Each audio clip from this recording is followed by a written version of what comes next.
Hacker Malaysia diklaim jebol 280.000 data siswa Israel.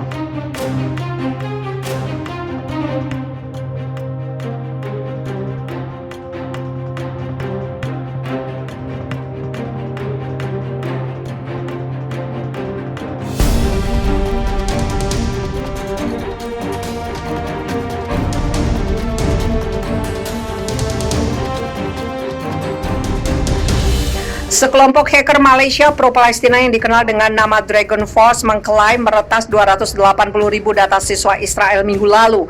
Sebanyak 280.000 data siswa di seluruh Israel bocor usai serangan cyber yang ditargetkan kepada platform yang kerap digunakan siswa untuk mencari pekerjaan. Akademi jaringan perekrutan siswa dan lulusan terbesar dan terlengkap di Israel diretas oleh Dragon Force Malaysia, ujar Dragon Force lewat pesan Telegram 20 Juni. Dalam sebuah pesan yang diposting ke sebuah forum di situs gelap, kelompok tersebut meminta para peretas, organisasi hak asasi manusia, dan aktivis untuk berkampanye melawan Israel dan berulang kali disebut sebagai Israel. Para peretas mengaitkan peretasan itu dengan 11 hari pertempuran Israel dengan kelompok teror di jalur Gaza. Kelompok tersebut mengklaim bahwa mereka membocorkan email, kata sandi, nama depan dan belakang, alamat, bahkan nomor telepon siswa yang terdaftar di Akademi bekerja sama dengan lembaga pendidikan tinggi terkemuka termasuk Universitas Ben Gurion Negev, Universitas Tel Aviv, Universitas Terbuka, Universitas Bar Ilan, Technion dan Universitas Haifa serta banyak perguruan tinggi. Pakar keamanan cyber Brooks Kempler yang mengelola grup Think Cyber Safe di Facebook menyebut tengah menyelidiki dugaan peretasan pada aplikasi yang telah digunakan sejak 2014 itu. Situs AKDME diketahui sempat berstatus offline dan terlihat tidak tersedia pada Senin pagi. Pemberitahuan yang muncul ketika membuka situs itu mengatakan bahwa situs tersebut seharusnya segera kembali.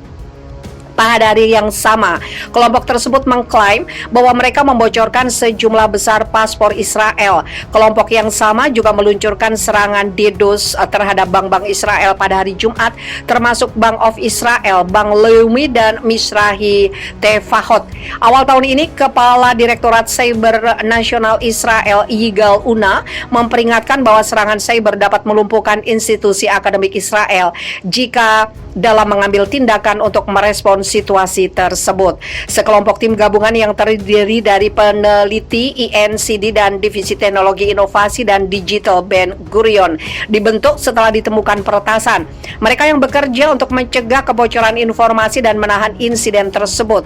Meski begitu, hingga kini belum diketahui jelas siapa yang melakukan serangan itu.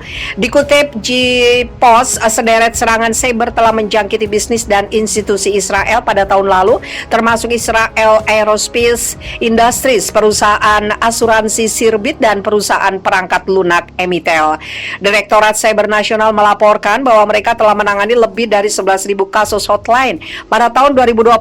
Hal itu 30% lebih banyak daripada yang ditangani pada tahun 2019. Dikutip Time of Israel pada Desember lalu, sebuah kelompok peretas yang mengatasnamakan Black Shadow membobol perusahaan asuransi Sirbit dan mencuri data klien. Mereka menuntut uang tebusan atau bahkan mempublikasikan data itu ke internet. Perusahaan menolak untuk membayar dan peretas mengatakan bahwa mereka telah menjual data itu di web gelap.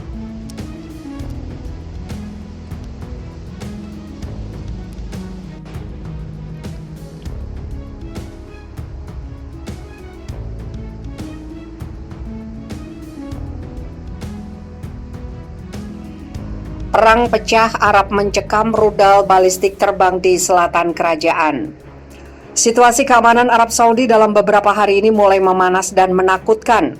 Peluru kendali atau rudal berterbangan di laut selatan kerajaan. Rudal-rudal yang berterbangan di langit Arab Saudi itu merupakan milik militer angkatan bersenjata Yaman dan komite populer yang ditembakkan dari wilayah Yaman.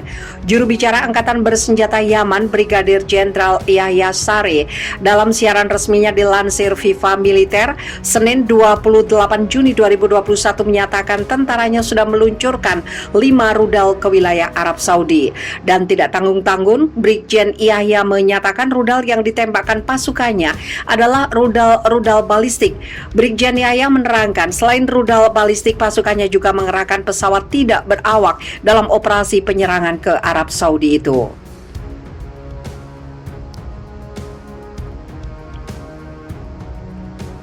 Target rudal balistik bukan pemukiman sipil tapi basis-basis kekuatan militer kerajaan Arab Saudi. Ada 3 lokasi yang menjadi target utama serangan rudal balistik Yaman, yaitu kamp Garda Nasional Saudi di Najran, kamp militer di Bandara Internasional Abha, dan pangkalan udara Raja Khalid di kota Kamis Musaid. Serangan rudal balistik Yaman cukup membuat situasi kerajaan Arab Saudi mencekam. Rudal-rudal berterbangan dan suara ledakan rudal menghantam terdengar hingga radius beberapa kilometer. Brigjen Yahya menyatakan serangan yang dilancarkan ke Arab Saudi kali ini merupakan balasan atas pengepungan dan gempuran tentara kerajaan Arab Saudi ke Yaman. Sementara itu pihak militer kerajaan Arab Saudi menyatakan telah berhasil mencegat rudal balistik yang diluncurkan Yaman ke kota Kamis Musaid. Rudal-rudal itu meledak di langitan sebelum mencapai sasaran. Perang Yaman dipicu agresi yang dilancarkan militer kerajaan Arab Saudi yang didukung Amerika Serikat dan negara barat lainnya. Arab menghancurkan Yaman mulai Maret 2015 untuk merebut kekuasaan dengan menempatkan Abdul Rabuh Mansur Hadi sebagai presiden. Dalam data yang telah diterbitkan Proyek Data Yaman, setidaknya sudah 18.500 warga sipil tewas dalam lebih dari 20.000 serangan udara koalisi Royal Saudi Air Force.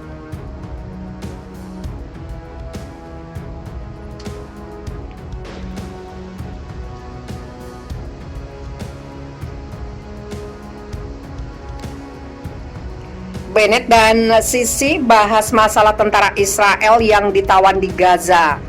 Perdana Menteri Israel Naftali Bennett dan Presiden Mesir Abdel Fattah al-Sisi membahas masalah tawanan Israel di jalur Gaza. Dalam percakapan telepon pertama mereka, Bennett mengatakan kepada Sisi bahwa tentara Israel yang ditahan di Gaza harus dibebaskan. Upaya mengkonsolidasikan gencatan senjata permanen antara Israel dan milisi Palestina harus dilanjutkan, ujar Bennett. Pemimpin Mesir dilaporkan telah menegaskan kembali pentingnya gencatan senjata dan kebutuhan memperbaiki situasi kemanusiaan di Gaza.